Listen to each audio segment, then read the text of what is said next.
We have lots to discuss in today's video as we are now on the official Four Nation break. It's Super Bowl Sunday, and we have some trade rumors to take a look at today. Today's rumor mill focusing on Montreal, Ottawa, Toronto, and Winnipeg, as well as a player on the Philadelphia Flyers, generating a buzz. We have more news from the NHL waiver wire, including a claim and a couple more players placed on waivers. Some big announcements regarding the Four Nation rosters, including some replacement players for players like Quinn Hughes and Rasmus Ristolainen, and a top prospect and top junior defenseman in the OHL has been arrested. We'll discuss what happened there and everything else coming up next.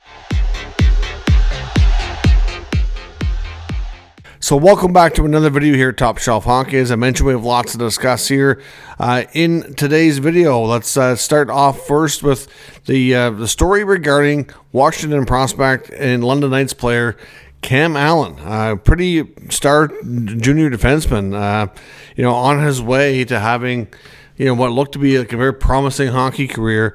Has got himself in some hot water here. He's been arrested by London police. He was acquired by the London Knights earlier this season around their deadline. I believe it was around Christmas time or early January.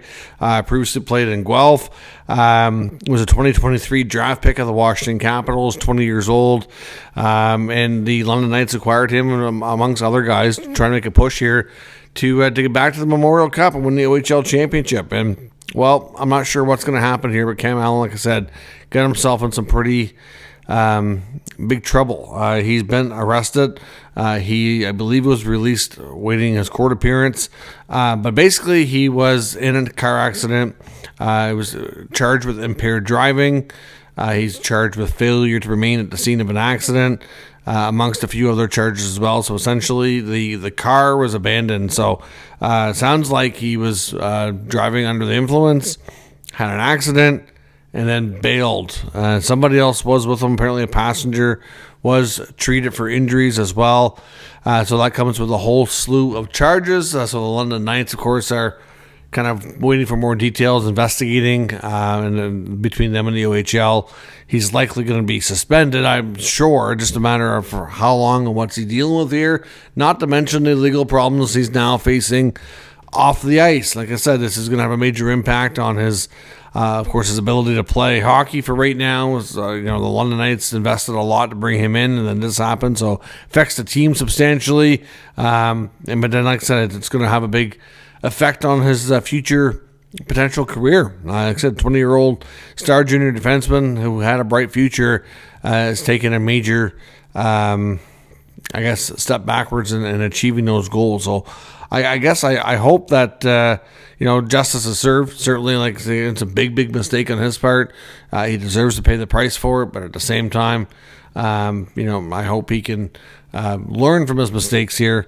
And, maybe he needs to get some help and some assistance. Clearly made some bad choices based on the charges. Like this, in what was going on, it could have been worse. And obviously we'll see what happens, and we'll follow the situation as it enters the court system. But not good news on Cam Allen, Capitals prospect. As mentioned, news on the NHL waiver wire here today. We had a defenseman from Utah, Vladislav Kolyachonok. He's been claimed by the Pittsburgh Penguins. Kyle Dubas and the Penguins have decided to put in a claim here.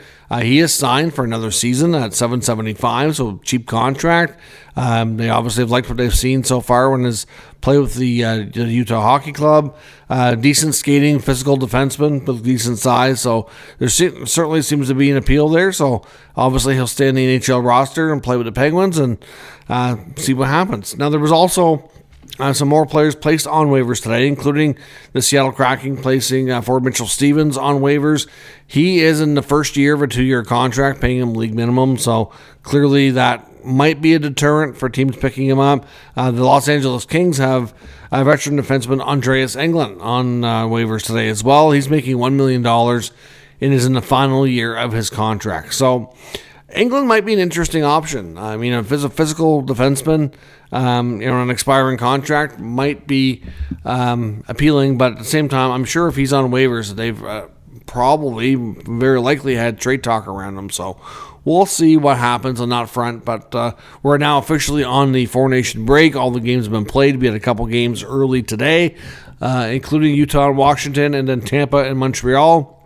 And now all games are complete. Like I said, it's Super Bowl Sunday. Super Bowl's going on right now. The Chiefs are getting themselves spanked by the Eagles into the fourth quarter here as I sit down to record this video. So we won't have any NHL games for a bit, but we will have our Four Nation face-off tournament getting started. First game's coming up on Wednesday, so a couple of off days for teams to get acclimated to Montreal and get together, have a few skates, and then play their first games coming up here. The Nashville Predators today signed young defenseman Adam Wilsby. He's played his first NHL games this year. The Preds have been happy. They've extended him on a 2-year contract at league minimum. The first year is a 2-way deal. The second year is a 1-way deal. We also had Alexander Ovechkin hitting another big milestone in his career, passing Phil Esposito for 11th all-time in points with 1,591. He's closing in on the all-time goal record, of course, with chasing Wayne Gretzky's record, of course, right now as well. So certainly, what a heck of a career Ovi has had in the Capitals. During this potential special season when he hits, possibly that all-time goal mark, could be a major threat to be a Stanley Cup winner, which is something a lot of us never seen coming. So we'll see. Like I said, it could be a very special year for Ovi and the Caps for multiple reasons. Some big news regarding Four Nation rosters. A couple of players today have been announced as replacements due to injury. American defenseman Quinn Hughes of the Vancouver Canucks officially withdrawn from the tournament. Unfortunately, he was doing everything he could to play, battling an oblique injury, and just could not do it. I know, based on what everybody was saying, all the reporters are confirming that it was a very, very tough decision for him. He wants to be there, not only a chance to represent his country, but like the Tkachuk brothers, a chance to play with his brother, and obviously a big deal. But the injury is still causing some issues, and he needs to be available at full health for his club team to try to get into the playoffs here after the return of after the Four Nation break. So Hughes is out. His replacement is Ottawa Senators star defenseman Jake Sanderson, who's having a pretty solid season. I suspected before, and I believe I mentioned it here in videos, that if Hughes couldn't go, Sanderson was more than likely going to get the call to be his replacement. And on another front, another Senator got a call to be a replacement as well. Rasmus Ristolainen will not be competing for the Finns at this tournament, and they've turned to fairly inexperienced, but he's kind of cutting his teeth in the NHL this year, Nicholas Matinpalo, who was a little bit older. He's 25, was signed as a European free agent, came over to the Ottawa Senators organization last year, has had a good opportunity to play games this year with injuries to Jacob Bernard-Docker and Travis Hamonic were both out for an extended time. Matinpalo came up, played extremely well, and has been able to remain in the lineup even after Hamonic returned. They played 11-7 a few times, which isn't ideal, but obviously with their cap situation, it made it hard. But with Matinpalo's play, made it a little bit easier keeping him in the lineup, so he'll have a chance to represent Team Finland as well. So Ottawa thought they had 2 players going to Four Nations with Ullmark and Brady Tkachuk, and now they've got 4. So for Sens fans, you have some extra players to watch and cheer on. And of course, in Team Canada as well, we knew Alex Pietrangelo was not going to be going to the tournament. And then I believe late last night, after my last news video was already put out, Drew Doughty was confirmed to be his replacement.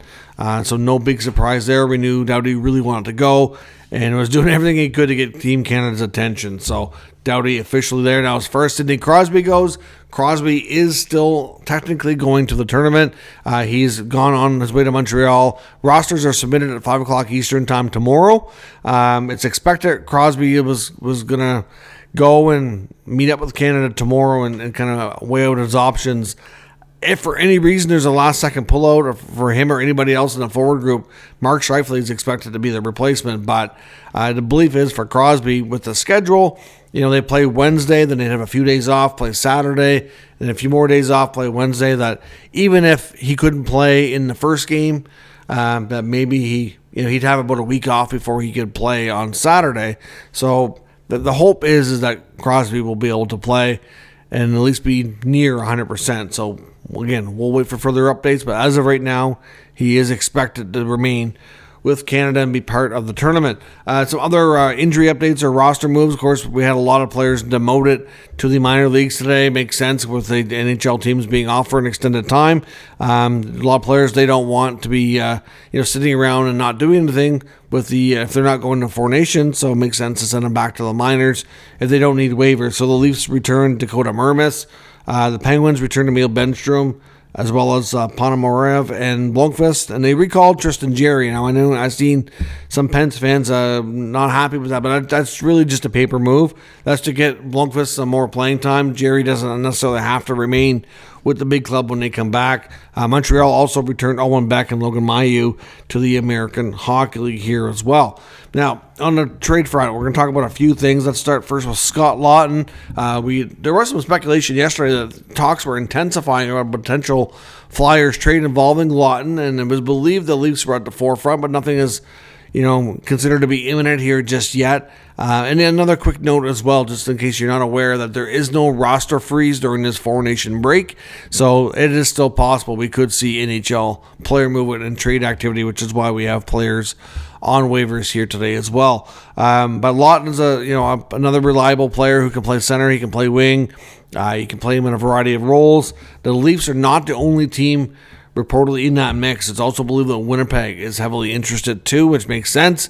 We know they want to upgrade their center depth. It's believed they'd like a number 2 center, but like the Leafs, same kind of predicament where they'd like a 2C, but the price is going to be high. Laughton's probably more of a 3, but I know from what we'd heard, the Flyers' asking price wasn't going to be cheap, so I'm not sure how that's going to work out. But I know in Winnipeg's case, Adam Lowry had been playing some second line minutes at times too, and they could put Lowry there and have Laughton be on the third line. That's a possibility. And in Toronto, they still have Tavares. It's not like they absolutely have to have a 2C, but they'd like to have the option of moving Tavares to the wing and just having some more different looks in their lineup and different formations there. But the price tag might prove to be too difficult and too expensive. Like I know in Toronto, it's believed that when it comes to Fraser Minton, Nick Robertson, those types of players are likely going to have to be on the table to make a significant move like that. Winnipeg, I'm not quite sure exactly what they would offer, but they do have some interesting prospects, whether it be Brad Lambert, Colby Barlow, and a few others here as well. So obviously, those are the types of player, or of course, a first-round pick could be in the mix there as well. But Scott Laughton very much getting lots of attention, and it looks more and more likely that he could be dealt. Toronto and Winnipeg appear to be your two front-running teams in that case. I know when it comes to Ottawa, we know in the last couple of games they played in the state of Florida against the Lightning and the Panthers did not go well. No Josh Norris, no Shane Pinto, big problem. Clearly the team not the same when their center depth is greatly challenged like that. Bruce Garriock of the Ottawa Sun and TSN latest article suggests that they are looking at reinforcements and trying to make some deals ahead of the deadline. A lot of teams are only going to have 5, 6, 7 games left after the Four Nations break before the deadline. There's not a lot of time there. That's why I do think we very well could see some trades during the break. But players that, according to Bruce, that Ottawa is looking at for potential reinforcement, Chicago's Ryan Donato, who's having a phenomenal season, having a breakout year. Might be the most expensive of the bunch here, but it could be a more likely player to play a top 6 role, which I think could be crucial for them.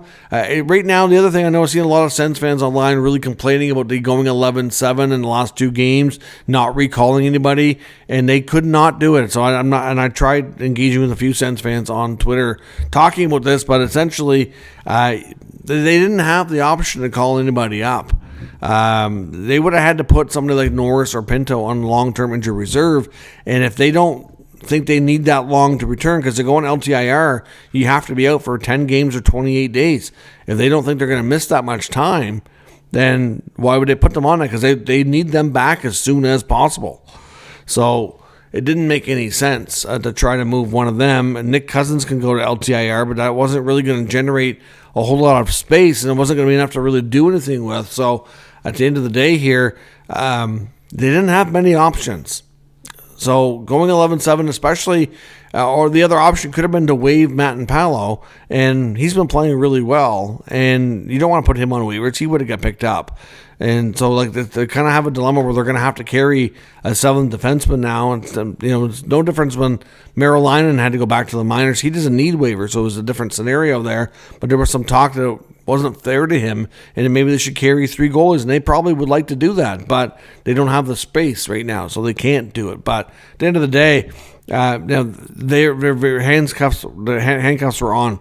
There are no real options there, but they are looking at some options, and something would have to go out to make some room here. But not only Ryan Donato, but Gustav Nyquist of the Predators and Brandon Tanev, Mr. Big Eyes himself, looks like he's seen a ghost in Seattle, could be in the mix. I know, obviously, expiring contracts, players that could be a fit. Tanev has been linked to Ottawa before. There was some talk earlier in the season that they might be looking for a bottom 6 forward. Tanev brings a lot of energy, a lot of experience, good skater. Could create an interesting scenario if we saw a Battle of Ontario in the playoffs. Of course, because his brother Chris plays for the Leafs.